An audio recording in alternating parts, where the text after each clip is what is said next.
I'm Lieutenant Ellsworth with the Prairie View A&M University Police Department. I'd like to talk to you today about what the police department can do for you and give you some tips about reporting crimes and preventing being a victim of a crime. The Prairie View A&M University Police Department is located at the corner of Rita Bland Evans Street and Ann Preston Street. So you can come and report things to us or just speak with us in person at that location. We will be relocating to a new police department around May of 2019, and that new police department building is going to be located right next to the retail center off of Owens Road. So if you know where the bowling alley is, that is where we're going to be right next to the retail center off of Owens Road. Our phone number is 936-261-1375. That's the non-emergency number. If you have an emergency, then you would dial 911 just as elsewhere. You can call us to report a crime or discuss a concern, or you can, as I noted before, come to the police department in person, and we'd be happy to take your report or speak with you. The three main kinds of crimes that we deal with on the campus are property crimes, such as thefts or burglaries.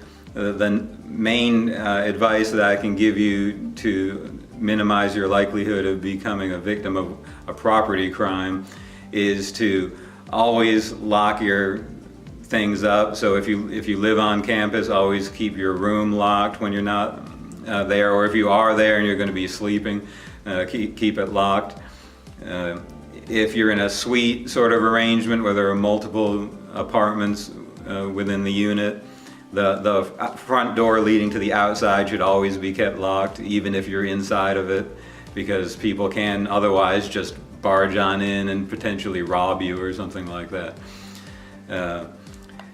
Also, to help become less likely to have something taken from you, I recommend that you don't leave property unattended. If you're in the library or a computer lab or something like that, and you suppose you want to get up and go to the vending machine to get something to eat or to use the restroom or something like that, and you think you're only going to be gone for a few minutes, you should still take your valuables with you, because it takes just moments for somebody to take your property, and that has unfortunately happened quite a few times over the years that I've been looking at the police reports. So lock your things up and do not leave them unattended are two very good pieces of advice for avoiding becoming a victim of property crime. The campus is quite safe overall, but the next sort of crime that we do see all too often are crimes of violence. Usually those have to do with interpersonal conflicts. It isn't so much where some stranger attacks somebody, it's mainly roommates or boyfriends or girlfriends who get into some sort of physical altercation with each other. I would simply recommend trying to find nonviolent ways to resolve conflicts, and hopefully you wouldn't find yourself in a situation like that, but the best thing to do if you do is just try to get out of that situation while protecting yourself. Engaging in some sort of a fight with somebody else is a bad idea if you can possibly avoid it. The third type of crime that we see quite commonly on the campus is illegal drug possession, especially marijuana. My advice there would be, as you might expect, to not possess illegal drugs or use illegal drugs. It isn't worth jeopardizing all that you've worked for at this university to do something like that, and it can be quite severe. Not only are there criminal penalties that could be faced, but also if you live in on-campus housing, it's likely quite possible that you'd get evicted from your housing, and then student conduct would also have the case referred to them, and they may take some sort of action. So I would just stay away from that kind of thing. Another piece of advice that I would give you is to be very wary of what we call scams. If someone approaches you asking if you want to make some easy money or something like that, or you get an email or a phone call that suggests that you can make some money really easily, I would just ask you to remember that if something sounds too good to be true, it probably is not legitimate. We have had a number of instances in which people have come by the campus and just stopped somebody that they apparently thought was a likely mark and asked them to go to a cell phone store with them and that person will use their credit card to buy a number of phones and open up accounts, and the person promises that they will pay them and somehow get their names removed from the accounts. And if you think about it, it makes no sense that anybody would fall for that, because it's obviously not legitimate. But believe it or not, we've had all too many cases where people have complied with what this person was trying to get them to do, and they've ended up being out a substantial amount of money as a result. Because unlike a situation where you have somebody somehow get your credit card information and buy things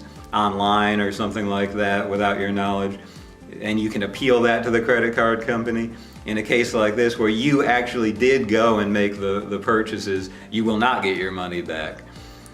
Also, be aware of scams in which somebody may call you up and act like they're an agent of the government, or whether it be the IRS or the FBI or something like that, and apply a lot of pressure to you, claiming that you might get arrested if you don't give them a certain amount of money. Or that has happened in a number of instances on this campus I'm aware of, and on others where I used to work. And unfortunately, people have lost quite a bit of money to people as a result of that.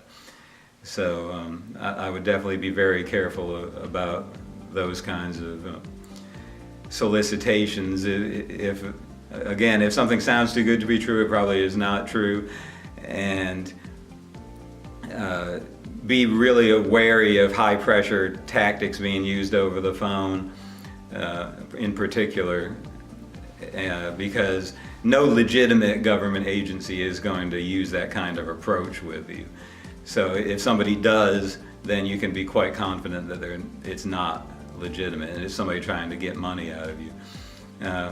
Also, of course, be aware of email scams, people claiming that they inherited a bunch of money out of the country and they just need some help getting it into the country, and if you help them by giving them $10,000, they'll give you $100,000 or something like that.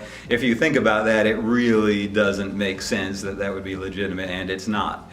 So be very wary of those kinds of things as well. And the final piece of advice that I would give is do not make yourself or your stuff look like an easy target for criminals. Most crimes are crimes of opportunity, which means that somebody who is willing to commit a crime sees an opportunity to do so without getting caught. So if you don't give them that opportunity, then it's very unlikely that you will be a victim of a crime. So again, keep your stuff secure and don't make yourself an easy target. And part of that involves not going to high-risk locations with irresponsible people at high-risk times and do unwise things. We all know of areas in cities where it's known to be a bad neighborhood, so to speak, where a lot of things that are undesirable happen. It's a high crime area or something like that, and going to those sorts of areas at say 2 o'clock in the morning, usually not much of anything good is happening at 2 o'clock in the morning out in those areas.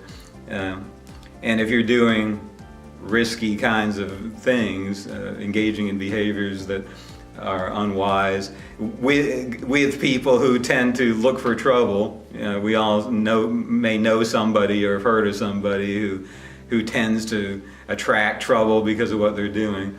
If you just avoid going to those kinds of places at those kinds of times with people who are inclined to do irresponsible things, then you can really cut down your risk of being a victim of crime to a very large extent.